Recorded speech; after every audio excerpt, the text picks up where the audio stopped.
In today's mental health check, we're talking about how to manage feelings of loneliness and reconnect with ourselves and those around us. And one way to connect with people is through art.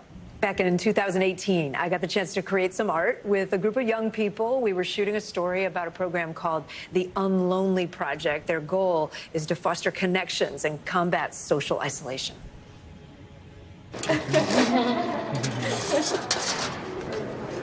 Felt like that was a sun and that's a moon. And I just wanted to write love.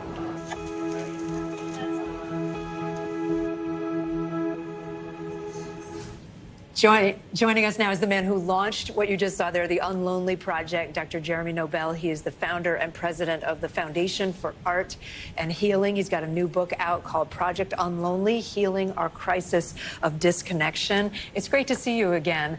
I'm not an artist, but that was a lot of fun. I felt a lot of connection when we did that project. You've been studying loneliness for quite a while now. Start with talking about how it affects us. How does it affect our bodies, and why did you write this book? Yeah.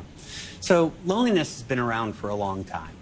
It's the gap between the social connections we want to have and what we feel we do have. It's purely subjective. It's how we feel. And everybody is lonely from time to time, almost everybody, right? It's maybe the most human of feelings. But if it spirals out of control, gets to extreme lengths, it can overwhelm our minds, our physical health suffers, mental health suffers, and how we interact with each other suffers. So it's really important to keep an eye on loneliness. And Dr. Nobel, you write about how we can experience loneliness in specific stages of life, or what you call territories. I believe there are 5. Can you just walk us through what those are, how that works? They're as much life experiences as stages, and they're kind of areas of social interaction where you're likely to encounter loneliness. So one of them is trauma. In trauma situations, whether it's military trauma, domestic violence, meteorologic-related trauma, you know, the anxiety to your brain tends to make you withdraw from people. So it's trauma, it's illness, it's aging, it's difference, and it's the modern world. All of those territories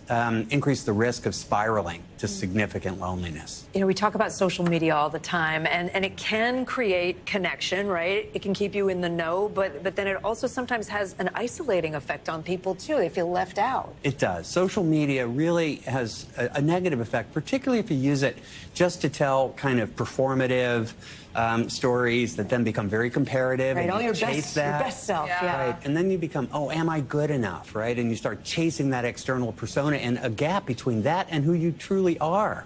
And that gap is a form of loneliness.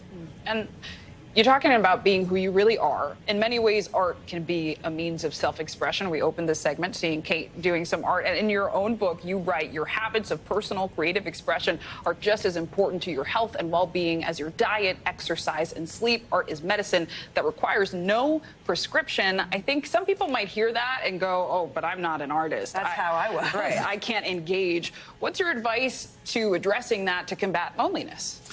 Everyone is creative. We have that inside of us. And the arts are so powerful in engaging our attention, inspiring us, empowering us, and ultimately connecting us. There's really remarkable brain science now on how the arts impact our brain to reduce stress hormones, to increase the feel-good hormones of dopamine, serotonin, oxytocin, and endorphin. So it starts by making you feel more relaxed and in a good mood. And that's not a bad place to begin when you want to connect with others. It doesn't have to be like Picasso. You can just get your hands dirty and in it. Yeah, mine certainly was not. What if you have someone who's lonely in your life? I'm thinking of kids. I'm thinking of seniors, you know, parents who might be lonely. What do you do?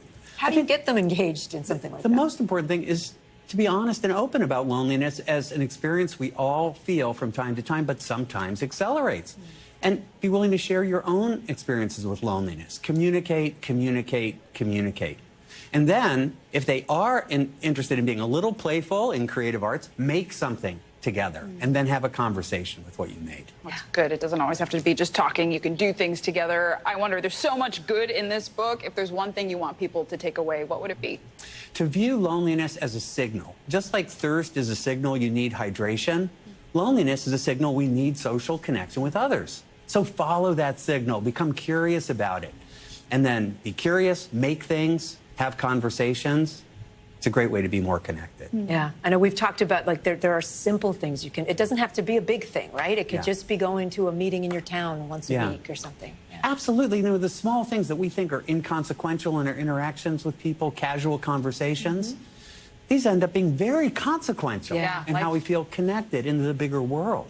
Life is made up of those small moments. Yeah, Very Dr. much. Jeremy Nobel, thank you for being with us. Really appreciate it. My Thank you so pleasure. much. There's much more news ahead. You're watching NBC News Daily.